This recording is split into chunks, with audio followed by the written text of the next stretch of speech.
Hello, welcome back. I'm Statman Dave, and today we're going to be taking a look at Greenwood, Martial and Rashford, Manchester United's new front three in Tactics Explained. Anyway, it's time to get the party started. Since the Premier League restarted, Manchester United have been in fine form, with no team picking up more points in that time than Solskjær's men. Much has been made of the partnership that's been blossoming between Paul Pogba and Bruno Fernandes, but the cutting edge has come from the new front three, who've been directly involved in 75% of United's goals since football's returned. But what's changed? Since the restart, Solskjær has fully committed to the 4-2-3-1. Whilst the formation is the same as the one Ollie used earlier on in the season, the system is quite different. The return of Paul Pogba and the addition of Bruno Fernandes has given United greater control of matches, allowing them to dominate possession and break teams down rather than concede possession and play on the counter-attack like we saw before February.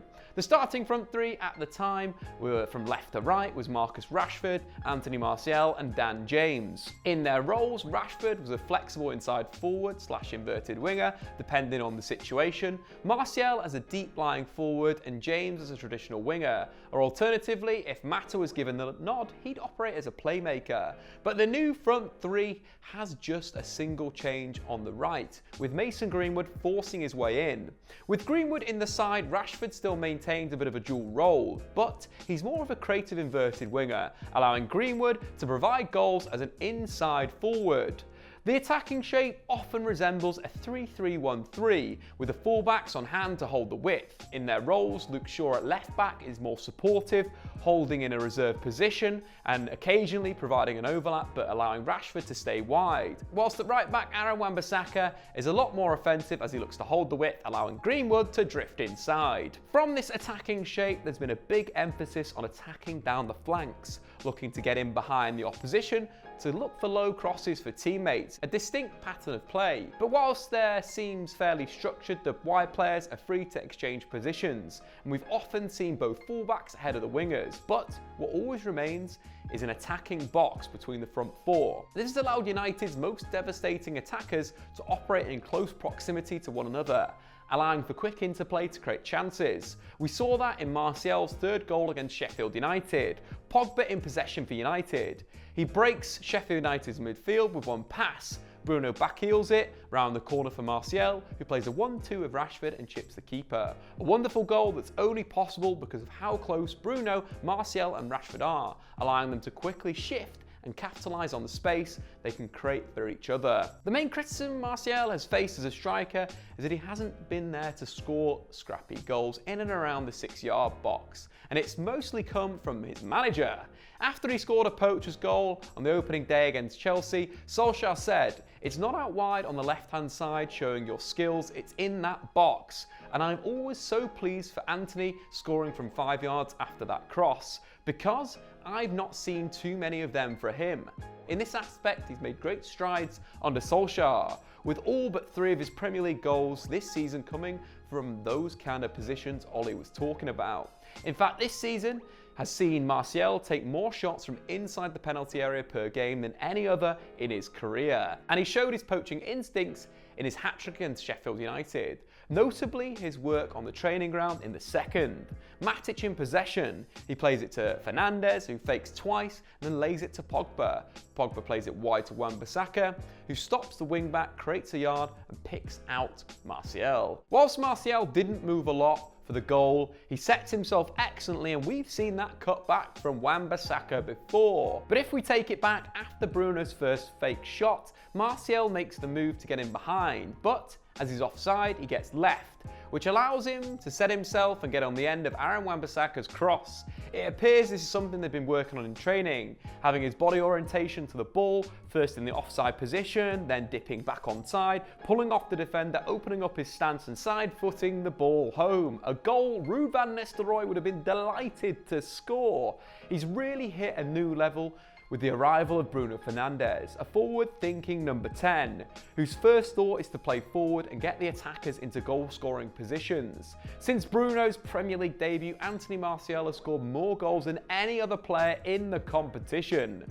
But what's so important about Martial is his link-up play. He's already formed a good understanding with Marcus Rashford before his injury, with the pair combining for more goals than any other Manchester United players in the Premier League this season. But it's his ability to knit together the attacks which is very underrated. When United are building up, they often look for line-breaking passes by playing it into Martial's feet for the Frenchman to lay it off and get the attacks going. But stop right there, guys. We've got something to tell you about. We have got match day vlogs on our Patreon page, which includes this Mason Greenwood time-lapse.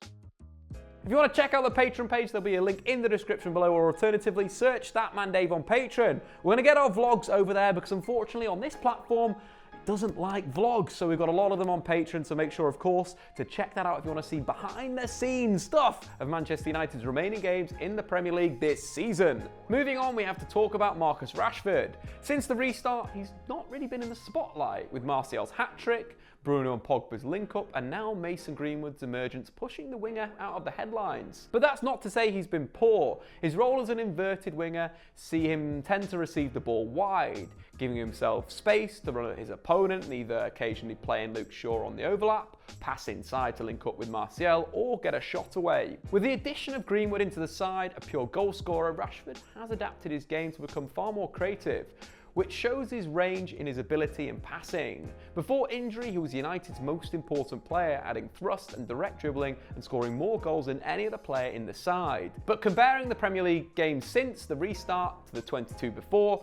Rashford is not only making 59% more key passes per game, but he's the most creative player, creating the most big chances and registering the most assists for United since the restart. He's really adding another string to his bow, operating as a third playmaker in the side. He's now looking to pick up the ball out wide around the halfway line, getting his head up and looking to play aggressive passes, either down the line into the feet of Anthony Martial, either switching out to Aaron Wan-Bissaka on the other flank, or, like we saw against Bournemouth, looking for the balls over the top for runners, especially Bruno Fernandes. Not only has Marcus Rashford improved with those long-range passing, but the weight and accuracy of the shorter passing has really improved. Take the assist that he got for Anthony Martial versus Sheffield United.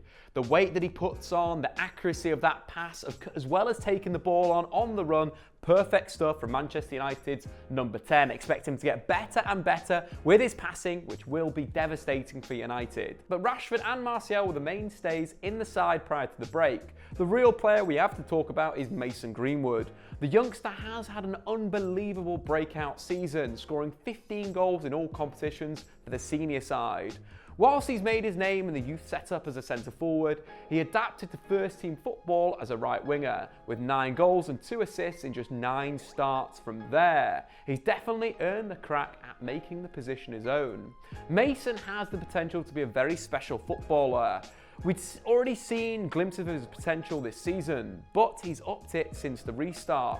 He's got serious football intelligence, often looking to pick up possession in little pockets of space or in between the lines. But when he does receive, he's often on the half turn, which allows him to escape pressure and run at the defence. At which point, his two-footedness means he can go either way, adding another element to the unpredictability to his game. His goal against Brighton really sums him up as a player. Lindelof in possession for United. He carries and passes it to Wan-Bissaka, who pushes it through to Greenwood, who shifts it and finishes superbly with his left foot. Superb individual play, but everything about that screams elite level talent.